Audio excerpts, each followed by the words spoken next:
agendarnos ahorita y estamos para atenderlo.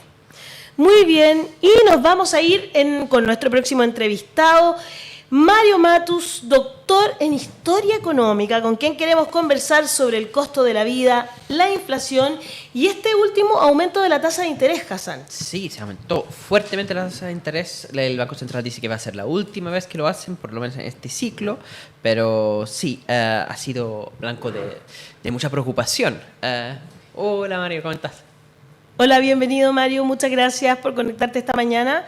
No te estamos escuchando, parece, a ver. Sí, está como... Sí. ¿Ahí sí? Ahí sí. Sí, ahora sí. Ahora sí te escuchamos. Bienvenido, muchas Gracias por la gracias. invitación. Alejandra, Daniel y mi amigo y colega Hassan.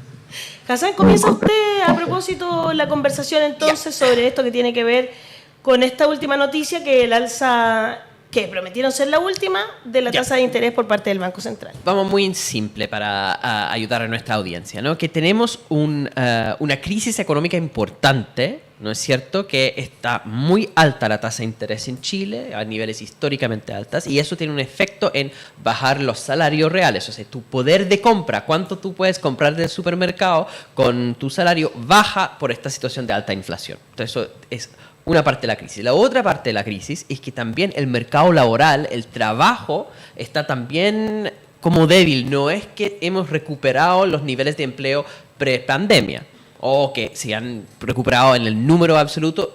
El tipo de trabajo es muy diferente, son trabajos más informales, más delicados, más precarios.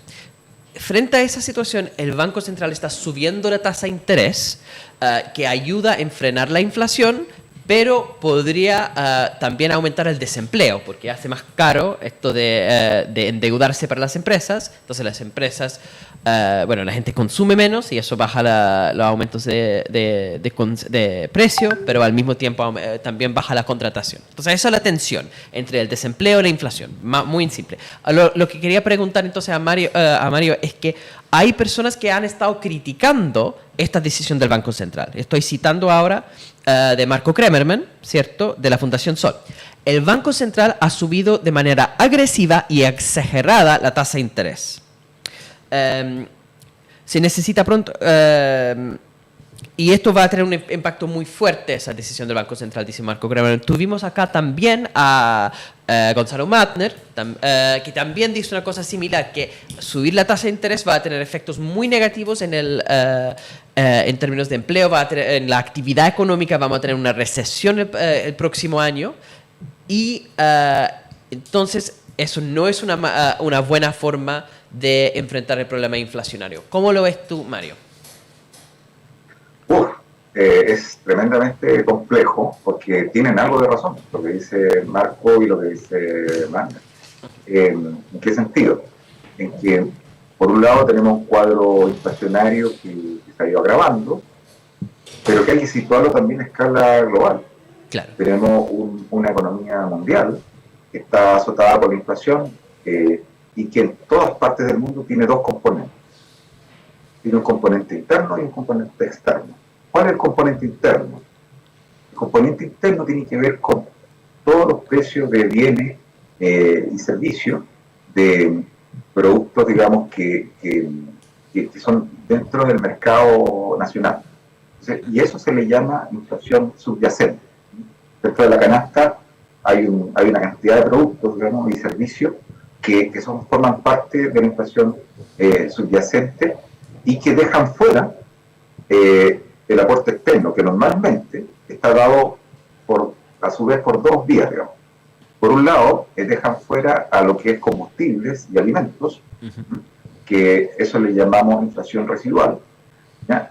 Y por otro lado dejan fuera el efecto de encarecimiento que viene dado por el aumento del tipo de cambio, es decir, por el dólar.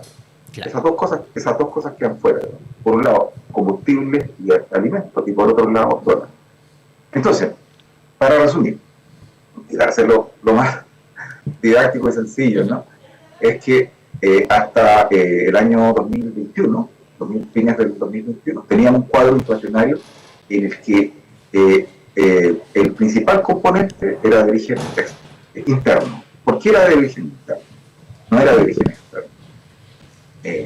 Básicamente porque todos los países se dedicaron a inyectar mucha liquidez a sus economías, ¿no es cierto?, el año 2000, a fines del 2020 y sobre todo el año 2021, para responder a dos grandes desafíos. Por un lado, las familias que estaban con serios problemas, recordemos que el empleo había escalado mucho, entonces todos los países de alguna manera se las tuvieron que arreglar para conseguir dinero y entregárselo a las familias a través de lo que aquí en Chile se llamó los IFES, ¿no? Ingresos familiares de emergencia. Y por otro lado también se entregaron muchas ayudas a las pymes. ¿Y por qué a las pymes? Porque las pymes aglomeran mucho empleo. Entonces si las pymes se derrumbaban, también se derrumbaba buena parte del empleo. Entonces por eso es que los gobiernos gastaron mucho. Para que nos hagamos una idea, la economía chilena inyectó 100.000 millones de dólares en un año a toda la economía. Más que lo que inyectó Alemania. Es impresionante. Y para que ustedes se hagan una idea, de esos 100.000 millones de dólares, 18.000 millones de dólares eran los que la economía chilena ahorró durante casi 20 años, en lo que le llamamos fondo de estabilización, que el país guardaba para este tipo de momentos para gastar.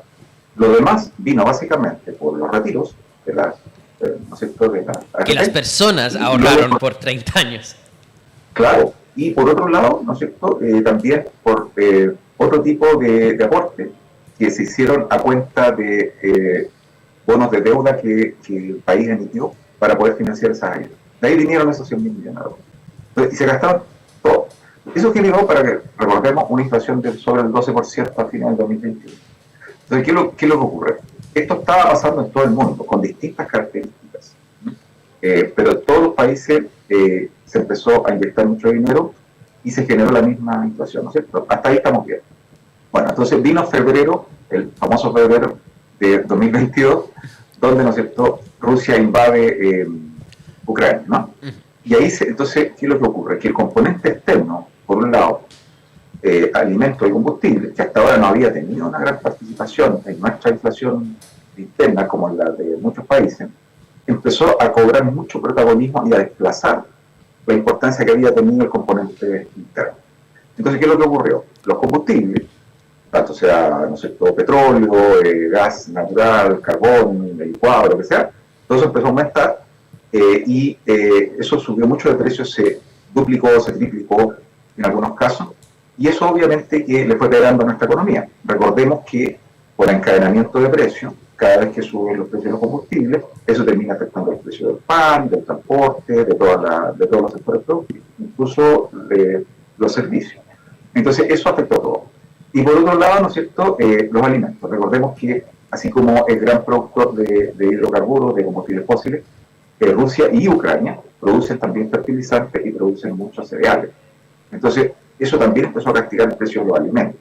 No porque necesariamente nosotros comerciemos con ellos, no es que nosotros le compremos combustibles y alimentos y fertilizantes a ellos, sino que es porque al disminuir la oferta que ellos hacen al mundo, el resto de los países tienen menos oferta y eso hace que suban los precios. ¿Sí?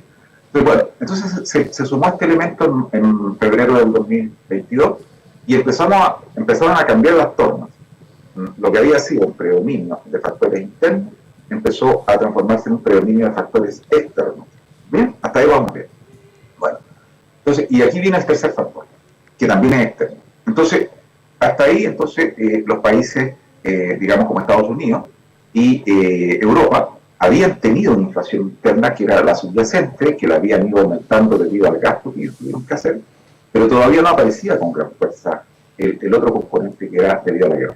Cuando apareció, entonces agarró vuelo la inflación, tanto en Europa, en Estados Unidos, en todas partes. Y nosotros, por supuesto, también. Entonces, ¿qué es lo que empezaron a hacer los bancos centrales? Los bancos centrales, ¿cierto?, tanto el Banco Central Europeo como primero la FED, la Reserva Federal de Estados Unidos, que es el Banco Central de ellos, ¿no?, empezaron a pensar en qué medida, ¿no es cierto?, esta inflación que se está presentando viene de antes, en qué medida se compone por un elemento interno, en qué medida se le suma por elementos externos. Todo el mundo empezó a hacerse esas preguntas. ¿Ya? Bueno, el caso es que varía según país. Por ejemplo, en el caso nuestro, el componente externo pega mucho más menos fuerte que en Europa, por ejemplo. Si ustedes se fijan en Europa, el gas a ellos les puede significar un cambio brutal en toda la cadena de precios. A nosotros no nos pega tanto, porque ellos teníamos una dependencia mucho mayor a los combustibles fósiles, sobre todo gas ruso. Y lo mismo con alimentos. A Europa le pega, todo esto a Europa le pega mucho más fuerte que no. A Estados Unidos le pega menos, porque Estados Unidos tiene producción propia de hidrocarburos y también tiene un enorme mercado de alimentos. Y nosotros estamos como al medio. No estamos tan bien como Estados Unidos, ni estamos tan mal como Europa. ¿Entiendes? Bien. Entonces lo que ocurre es que cuando Estados Unidos ya empieza a reconocer que va a haber una recesión, está claro, ¿no? Por producto de la inflación. Entonces, la inflación entonces obliga a hacer algo que a los bancos centrales no les gusta hacer y a los gobiernos no les gusta hacer, que es introducir políticas contractivas en lo fiscal y en lo monetario. Para que nos hagamos una idea, ¿en qué consiste lo fiscal? Disminuir el gasto y tratar de no cobrar más impuestos, porque la situación ya es difícil, ¿no? Entonces, en lo fiscal se trata de no gastar más. Ya no se puede seguir inyectando la misma cantidad de dinero a la economía. Y como tenemos una inflación muy alta, en lo monetario, lo contractivo significa que ahora hay que empezar a subir las tasas de interés para que el crédito se haga más caro, como tú decías, para que, eso signifique que la gente gaste menos. En realidad, el encarecimiento del crédito no solo golpea a los empresarios, también golpea a los que piden créditos de consumo, golpea a los que piden créditos hipotecarios, a todos. Claro. Entonces, todos esos créditos, la idea es que vayan reduciéndose, la gente vaya gastando menos, ¿ya? Es una señal súper fuerte y brutal para que la gente gaste menos, ¿ya? Todo se encarece. Entonces, de esa manera, de la manera que la gente va gastando menos, la demanda va disminuyendo a los niveles más normales, ahí entonces empezamos a estar a lo que podríamos llamar, un alineamiento de precios con, de demanda con la oferta, y ahí entonces empieza a bajar la inflación, y a partir de ahí el Banco Central puede empezar de nuevo a bajar la tasa de interés, la tasa de política monetaria. Ahora, ¿cuál es el problema? Y aquí está lo complicado. Esto Chile lo empezó a hacer, como ustedes bien saben, cuando todavía Mario Marcel era el gobernador del Banco Central.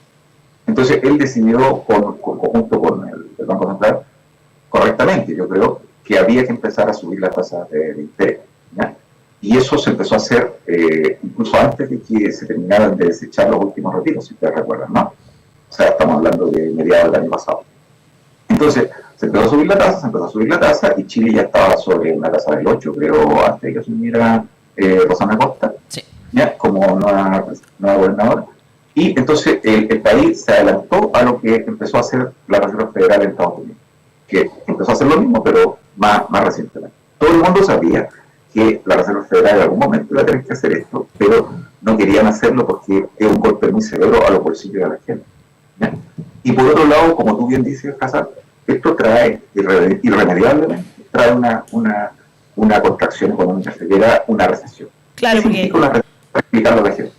Perdón, Mario, porque en el fondo, claro, hay gente que no tanta gente va a tomar crédito, me imagino, en este momento no hay un incentivo para tomar un crédito de consumo, tampoco muchos créditos hipotecarios han bajado bastante. Pero ahí, que me llama la atención lo que tú pusiste, porque dice, de guerra ruso-ucraniana a rechazo del primer proceso constituyente en Chile.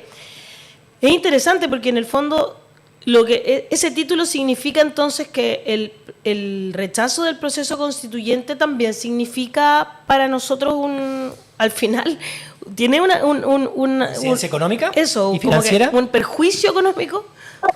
Sí, claro, por supuesto. En la medida que se prolongue el proceso constituyente, con independencia de que la primera propuesta no haya fructificado, ¿no es cierto?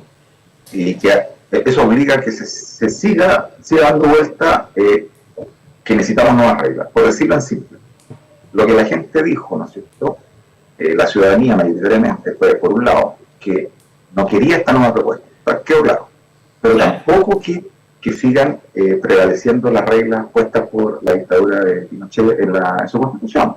Aunque hayan sido reformadas, ¿no es cierto?, remozadas por Lagos, la gente no las quiere, el pueblo chileno no las quiere. Entonces, ¿qué es lo que pasa? Mientras no se termine de construir un nuevo sistema de reglas, hay una incertidumbre permanente, porque no sabemos qué va a entrar dentro de esa nueva constitución. Y de esa constitución, aunque salgan principios muy generales, muy básicos, sabemos que después de ahí salen, como debe, ¿no es cierto?, saberlo Daniel, ¿no? Códigos de leyes, reglamentos específicos que gobiernan ámbitos específicos de la vida nacional y también en lo económico. Entonces, ¿qué es lo que ocurre? Que los inversores postergan su decisión, los empresarios también, las familias postergan su decisión de gasto. Nadie sabe qué hacer hasta que no se resuelva, digamos, ese conjunto de reglas básicas y se materialice en reglas de rango intermedio y menor. Entonces, esa situación de incertidumbre, sin duda, que también ayuda a colaborar con este ambiente generado de incertidumbre.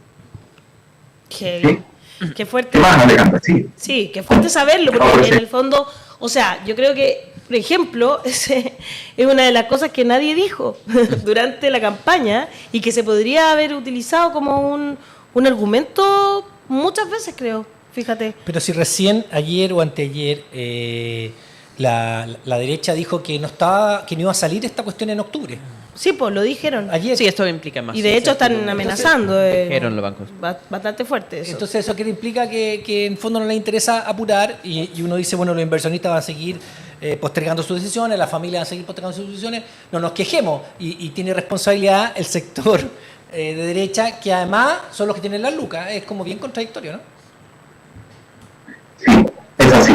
Ahora, hay algo que por lo menos ha mejorado un poco respecto al año pasado, y es que al detenerse los retiros de las AFP, al menos se empezó a reconstituir de nuevo el crédito de largo plazo, que es la profundidad del sistema financiero chileno. Habría que hablar con Pamela Giles.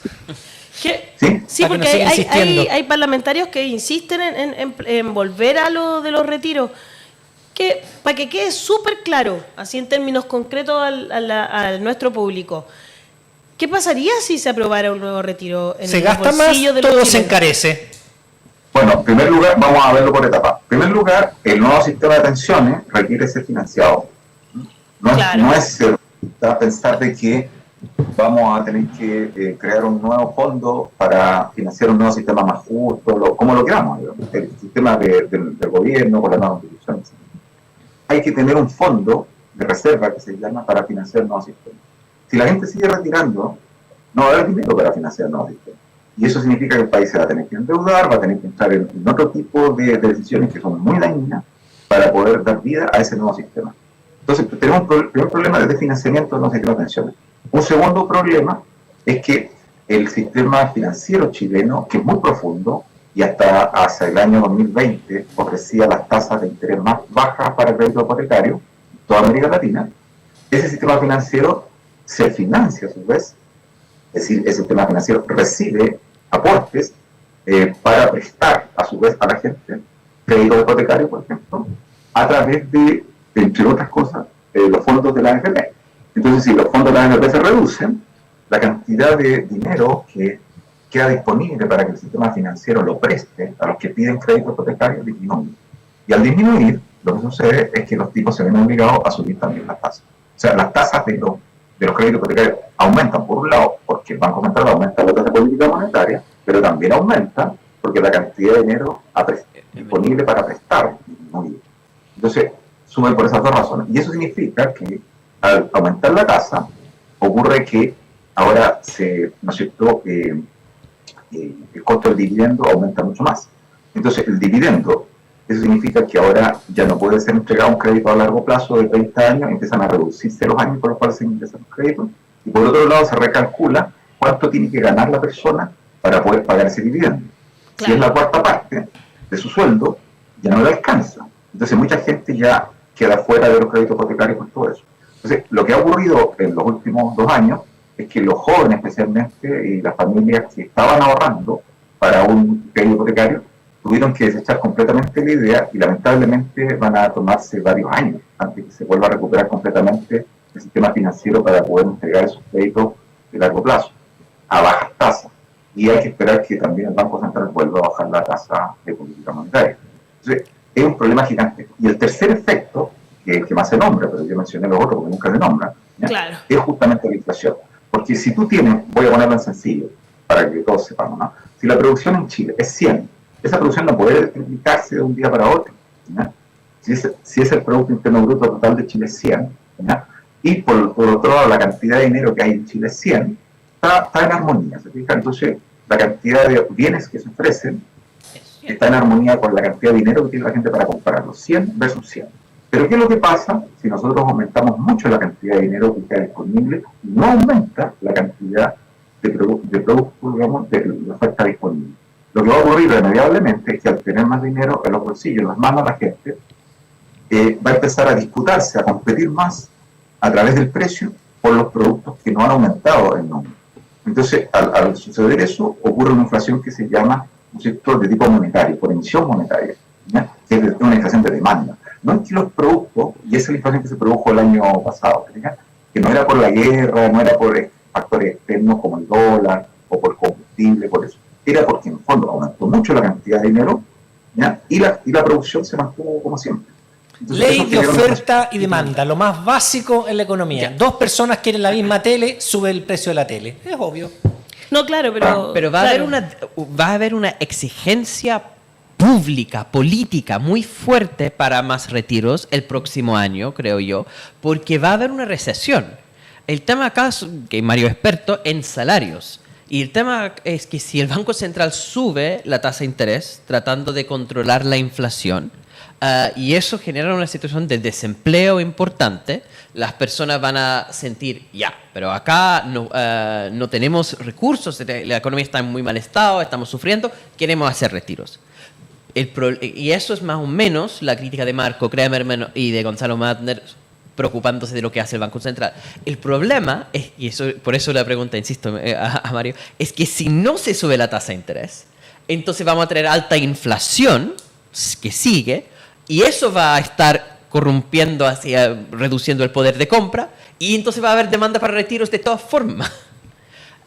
¿Cómo ve el escenario del próximo año en estos términos? ¿Ve una posibilidad de que baje la inflación antes de que genera fuertes problemas en el mercado laboral? Claro, ahí está la clave, ¿no? Lo que tú preguntas. A ver, ¿cómo podría...?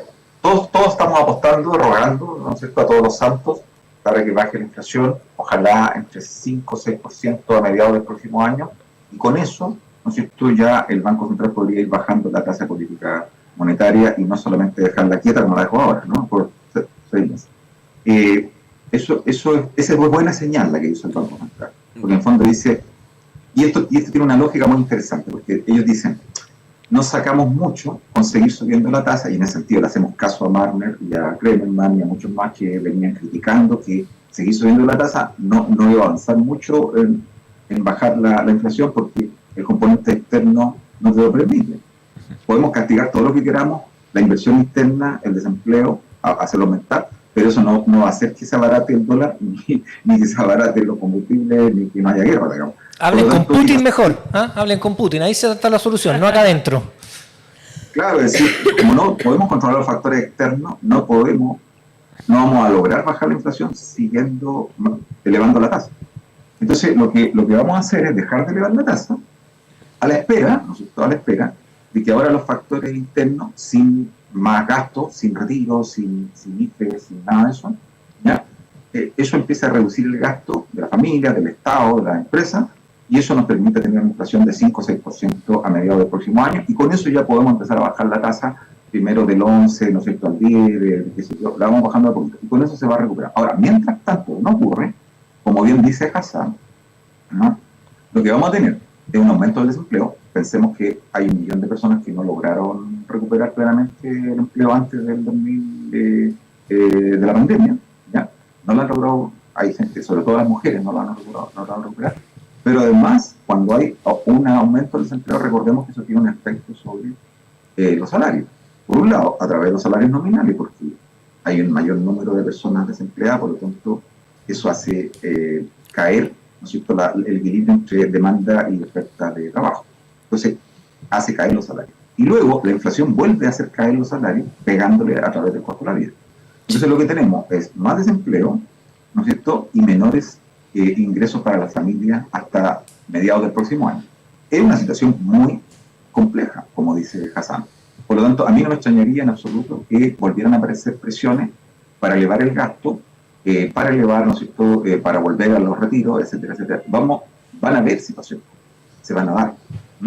Ahora, supongamos optimistamente, efectivamente, ¿no es cierto?, se recupera una inflación más baja de 5 o 6% a mediados del próximo año.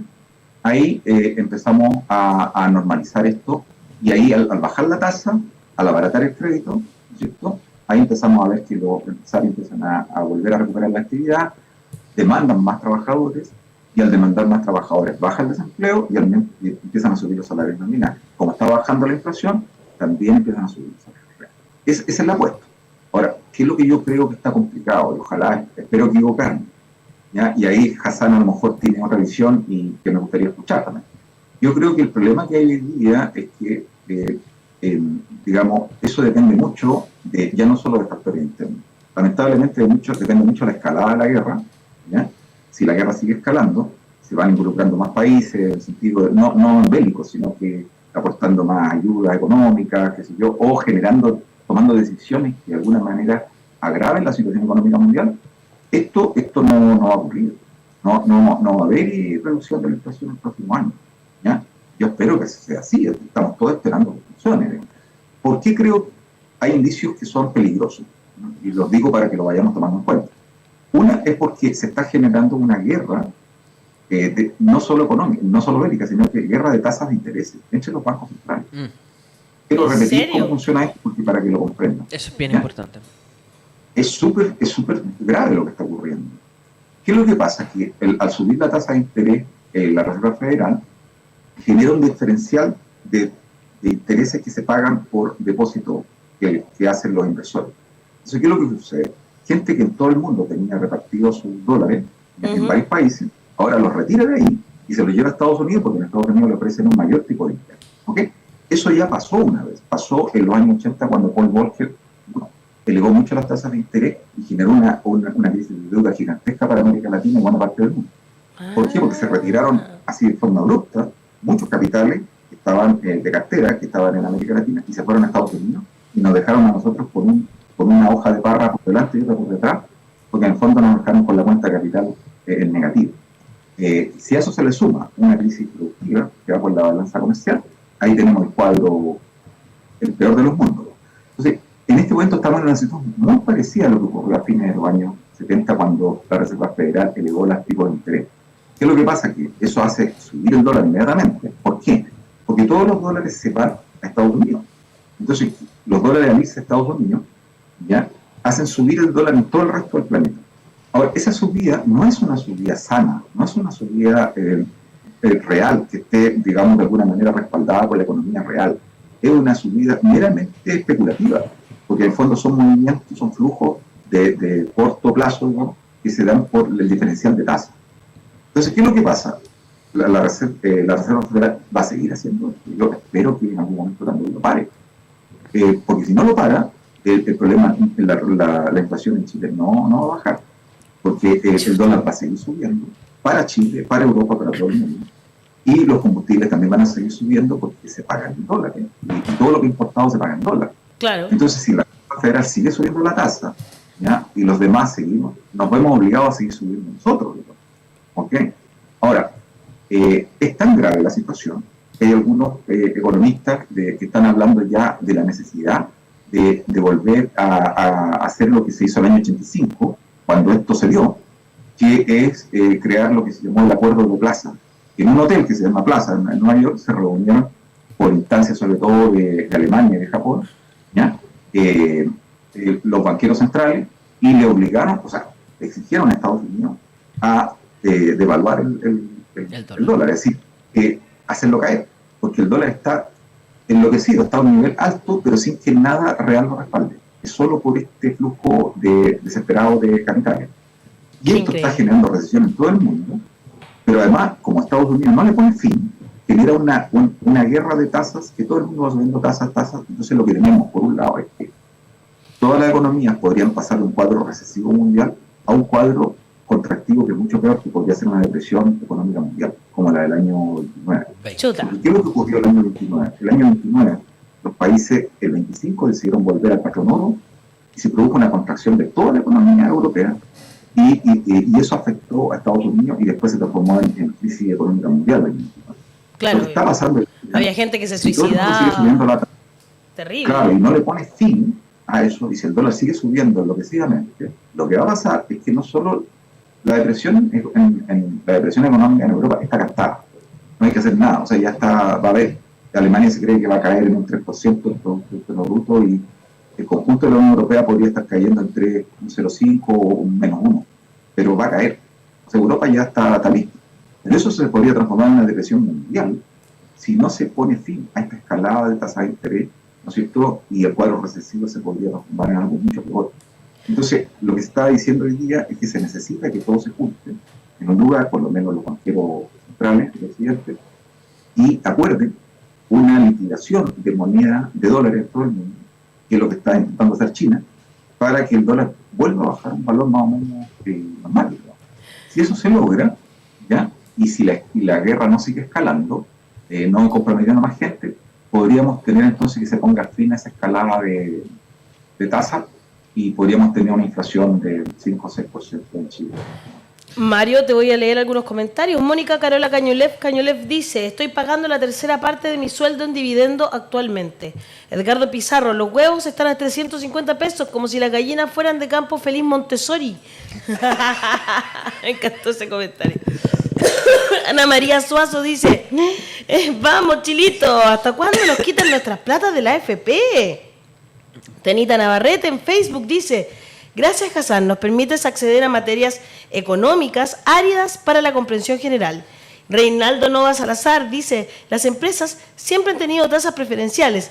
No es por los desempleados que se endeudan, es el efecto de la globalización que está elevando el precio. Mejoren los salarios mensuales a 500.000, porque con el mismo flujo de caja los clientes consumen menos en autarquía. Saludos, dice. En Instagram, Gloria Campos dice: teniendo tanta riqueza Chile para echar mano, y los indeseables echan manos a nuestros ahorros. ¿Qué país más indeseable?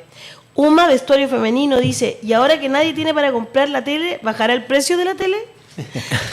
Gloria Campos pregunta: increíble cómo ocupan nuestros dineros. Y en Twitter Dani Doc dice: pero plata fiscal para subsidiar forestales, salmoneras, más empresas grandes protegidas, más robos de las Fuerzas Armadas, policías y gendarmes, más grandes sueldos de cargos públicos, más asignaciones, concursos públicos truchos, pero los fondos de la AFP, el IFE universal, no.